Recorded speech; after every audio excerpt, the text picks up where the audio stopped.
Depuis des siècles, le village de Moussac s'administre avec plus ou moins d'autonomie selon les périodes. On pourrait, en résumant cette épopée à gros traits, parler d'une mise sous tutelle accrue au fil du temps, des libertés consulaires flagrantes, des XIVe et XVe siècles gagnés dans un contexte guerrier, alors que les communautés sont livrées à elles-mêmes, au rôle de rouage administratif ultime de la monarchie absolue.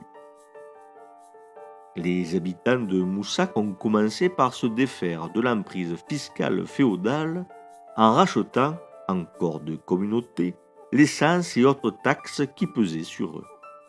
Cet abonnement des redevances féodales leur coûte chaque année 200 livres plus 50 livres à chaque changement d'évêque, car ici, le seigneur, c'est l'évêque, celui d'Uzès. Ici, quand on se fortifie dans la seconde moitié du XIVe siècle, on met la main à la pâte. Les hommes se font les manœuvres des maçons professionnels et autres lapicides venus diriger les travaux.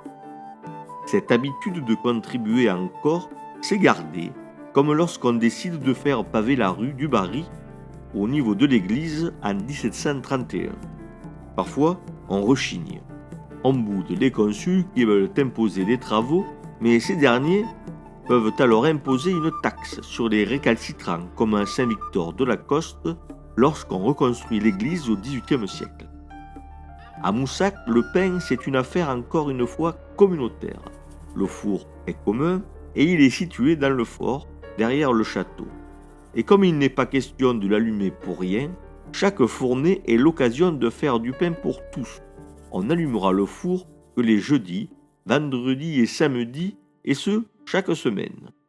Malgré les aléas de la sociabilité locale, qui peuvent offrir un spectacle et des tirages de chignons devant le four pour des questions de préséance, comme semble l'indiquer une clause du bail du four, à Moussac, on a parfois eu le sentiment qu'ensemble tout était possible.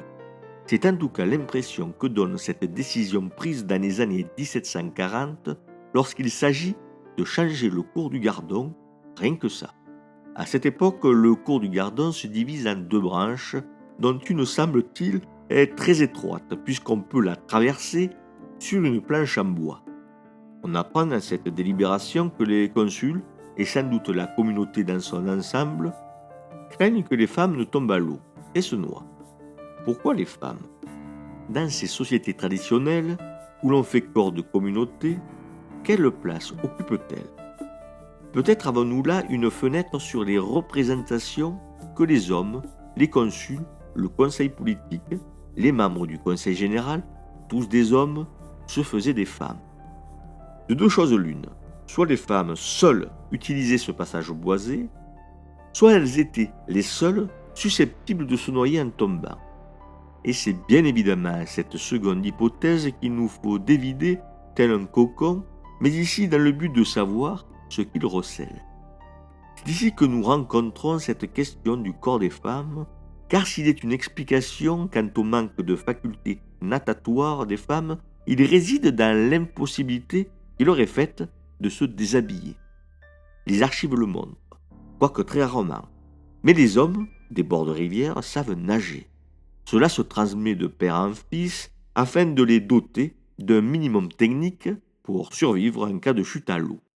Cette connaissance peut ensuite être mise à profit pour profiter des fraîcheurs ondines estivales desquelles les jeunes filles sont privées.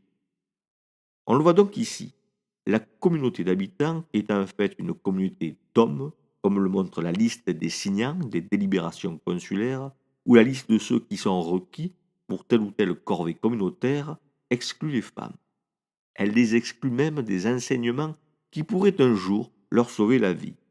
C'est là sans doute qu'on touche au plus près ces mentalités de jadis, non qu'elles fussent particulièrement cruelles, mais tout simplement incapables de remettre en cause leurs préjugés. Et pourtant, en 1689, le cartésien François Poulain de la Barre publiait anonymement de l'égalité des deux sexes.